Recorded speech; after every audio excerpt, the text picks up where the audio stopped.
tarde a todos. A gente vai começar mais um podcast Saneamento em Foco, que está esse ano acontecendo no Encontro Técnico FENASAN 2024. Nesses 3 dias de edição especial, vamos falar sobre saneamento, meio ambiente e principalmente de inovação. Vinculado hoje à revista Sânias Online, uma plataforma digital da revista Sânias, da ESABESP, a iniciativa ela visa ampliar o diálogo entre a sociedade, também durante o maior evento da América Latina hoje, que é o Congresso Encontro Técnico FENASAN, que está acontecendo na Expo Center Norte, aqui em São Paulo, tá? Meu nome é Sulamita França, prazer estar conhecendo, professoras. E esse bate-papo no nosso segundo dia de evento vai acontecer entre as pesquisadoras do IPCC. Professora, me perdoe se eu estiver falando errado. Shou Sin-chan, pesquisadora titular do Instituto Nacional de Pesquisas Espaciais, INPE, e pesquisadora do CNPq. Uau! E a professora Claudine Deretinski, professora titular da Universidade Federal do Rio de Janeiro, UFRJ, Instituto de Geociências e GEO, Departamento de Meteorologia. Ah, legal. Muito prazer ter vocês aqui. Que bom que vocês puderam tá aceitando o convite para essa conversa informal aqui com a gente, tá? E começando a perguntinha aí para vocês, gente. Como que está sendo essa participação de vocês aqui na feira? Como que está sendo essa expectativa de estar no mercado diferenciado hoje do saneamento e estar aqui conversando com a gente? Para a gente, assim, é muito gratificante, né? A gente tentar passar um pouco do conhecimento nosso, que é muito específico, é muito do problema físico da mudança climática, encaixando com o que vocês trabalham, né, nessa parte de saneamento. Então, a gente gostou muito, assim, do convite, né? Bem interessante. Vamos ver se o pessoal vai gostar da nossa mesa redonda.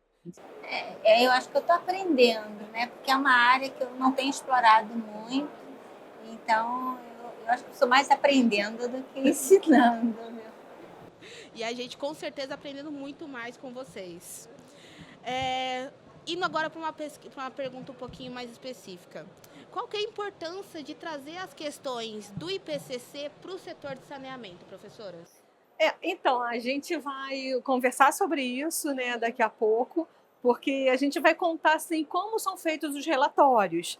Porque muitas vezes você só lendo o relatório parece uma coisa meio fria e tudo, com vários termos, não tem confiabilidade em cada frase que se fala. Então a gente quer mostrar como que isso é elaborado, até para quando que as pessoas estejam lendo, elas saibam também que tem limitação. Né? Até muita gente pergunta assim, por que não divide em pedacinhos pequenininhos da América do Sul? Né? Por que vocês não falam para cada areazinha pequenininha? Fala de São Paulo, fala do Rio. Então, tudo isso é feito na lógica de comunicar a mudança climática, a forma que o IPCC tem. Então, se a gente detalhasse muito, né, colocasse em diversas regiões, a gente não conseguiria fechar o relatório. Porque muitas vezes você não tem artigos para poder complementar aquela ideia de cada região ali. Então, para a gente poder contar como as coisas são feitas, é importante para quem está lendo já conhecer. Isso eles fazem baseado em artigos. Aqui não, aqui já são modelos numéricos que estão dando essas projeções, entendeu? Então, para cada parte, porque realmente é muito difícil para quem não está para quem não está escrevendo o relatório, é muito difícil de compreender por que isso aqui não foi mais a fundo, por que né, isso aqui é contado dessa forma. Né? Então, o que a gente quer passar para a plateia hoje é isso. Né? Eu queria comentar assim que a impressão que eu tive do IPCC, depois da experiência lá como autora do IPCC, eu comecei a respeitar muito as informações que são geradas, porque é muito trabalhado, é muito criticado os resultados. Então, assim, eu comecei a ver a quantidade de trabalho que é para gerar aquela informação, né? Eu comecei a apreciar muito mais aquele trabalho do que antes, quando eu não participava do IPCC. Eu não tinha noção de quanto que eles são cuidadosos com relação à informação. Então, a informação que eles produzem é de qualidade e é bem calibradinho mesmo. Por isso que ela falou assim, às vezes, por que não foi a fundo? Não foi a fundo porque não tem informação mais a fundo. Então, ali é bem dosado mesmo. E a gente não imagina o quanto que ele foi dosado, quanto foi discutido cada frasezinha, se você não participa daquele evento. Então, eu acho que tem uma importância de o pessoal ver que tem uma qualidade naquela informação que foi produzida. É mais para dar uma confiança, né? Como que foi o processo. E no relatório final, depois que tudo finaliza, os governos discutem frase a frase.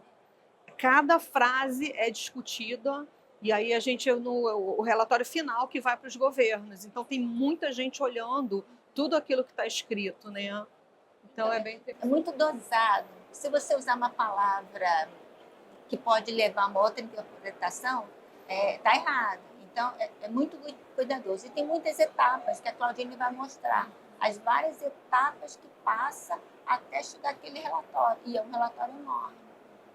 Vários trabalhando. Então, trazer uma informação, uma ciência mais que você pode ter confiança, eu acho que esse é o papel, né, do IPCC, o que a gente está fazendo aqui. Quando eu li o relatório, um dos relatórios de impacto, eu vi pouca coisa sobre saneamento, né? Mas eu vi assim, para a nossa região. Eu vi assim, de forma genérica no mundo. Então, eu acho que é interessante, importante vocês estarem trazendo esse tema aqui para talvez motivar o pessoal a trabalhar um pouco mais no tema de uma forma mais detalhada, né? Adicionar aquilo que está lá no IPCC, que é de uma forma um pouco genérica, global, para uma realidade mais local, né? Dos problemas locais, que são bem distintos, né? Então, eu acho que é interessante trazer, né? A gente está aqui, eu acho que é para poder motivar um pouco esse tipo de trabalho, de estudos de mudanças climáticas no setor. Legal. Nossa, que trabalho incrível. E como vocês falaram, é uma minuciosidade nos dados, né? Que não pode sair nada do lugar, não pode ter uma palavra de duplo sentido, nada que vá fazer com que uma interpretação saia errada. Não pode dar margem para nenhum tipo de interpretação que não seja aquela do relatório de fato, né? E eles treinam isso. Uhum. Eles têm vários temas falando para a gente calibrar a imagem. Se você for ver o relatório do PCC, aquela coisa de dizer é muito provável, pouca confiança, muita confiança, é toda dosada. E eles ficam treinando a gente, explicando como usar, para colocar a informação na dose certa mesmo. Então, é assim, eu acho que a ideia é mais para passar confiança no uso das informações do IPCC. Tá? Ótimo. Professoras, o que é importante ressaltar nesse momento de tantas emergências climáticas que a gente está passando para a sociedade? O que seria interessante passar para a sociedade nesses momentos que a gente vê que cada hora é uma emergência climática nova acontecendo e por muitas vezes, principalmente aqui no Brasil, a gente vê emergências climáticas que nunca antes a gente acabou, pelo menos a sociedade atual, né, não se via passando por isso. Sim, então, eu acho que a gente...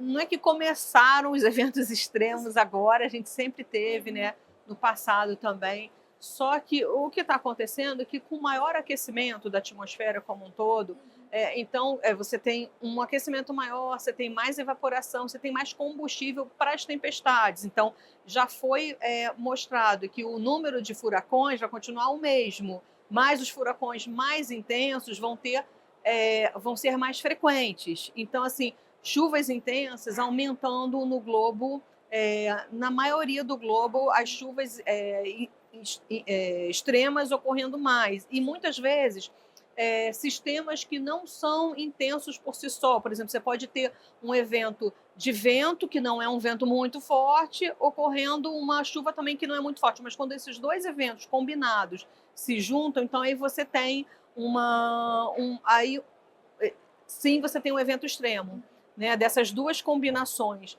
Então, a gente vai ter que estar preparado para isso, né? Para cada vez mais a gente estar preparado para... A gente já sabe, por exemplo, o que ocorre com um El Niño muito intenso. Então, imagina que você tem uma frequência maior de El Niños mais intensos, né? A gente já sabe como já sabe a cara disso, a gente já sabe o que acontece quando você tem uma chuva extrema, com problema de deslizamento. Então, imagina esses eventos ocorrendo com maior frequência. Então, a gente tem que se preparar, sim, para isso, né? Eu acho que tem que haver mais planejamentos que incorporem essas informações climáticas. Porque eu acho que, em geral, muitos planejamentos, investimentos, estudos de risco, é muito mais da parte financeira e não está entrando nessa agenda a parte climática. Alguns setores incorporam, o pessoal da agricultura, energia, não sei em saneamento, não vi muita coisa, assim, mas deve já estar acontecendo. Como eu estou na linha de desastre também, né, a gente está preparado, então você tem que ter um plano de contingência, não pode esperar acontecer para começar a se preparar, para ter uma drenagem correta, ou para ter, né, você tem que se preparar, porque as estatísticas antigas não valem mais. Então, se você construir sua drenagem baseada nas chuvas antigas, elas não vão valer mais. Então, os novos investimentos, os planejamentos precisam incorporar essas mudanças que estão muito fortes, senão é um investimento mal planejado. Então, não só investimento, mas no lado de desastres também, né? Perda de biodiversidade, tem muita coisa que eu acho que o pessoal tem que olhar e se preparar, planejar melhor. Como você falou, emergência climática, uma coisa já está acontecendo, né? Então, demorar para planejar ou tomar alguma ação vai ser problema, vai ser perdas de vidas e de dinheiro. Tá certo. Professoras, se deixasse, a gente iria ficar a tarde toda aqui conversando sobre o assunto, que é maravilhoso estar conversando com vocês. E é um assunto que, com certeza, a gente tem horas e horas para poder estar debatendo e estar dialogando a respeito disso. Mas, infelizmente, só tem 10 minutos, né? Até porque vocês também têm horário, a gente não quer atrasar vocês. Esse foi mais um podcast, né, do nosso Momento Saneamento em Foco. Agradeço as pesquisadoras Shou Sin Chan e a professora Claudine Deretinsky pela presença aqui no nosso momento. O vídeo ele vai ficar disponível no nosso canal do YouTube, tá? Do canal do AESABESP. E agradeço a todos que já vão assistir o nosso podcast. Agradeço professoras pela presença e até o próximo episódio.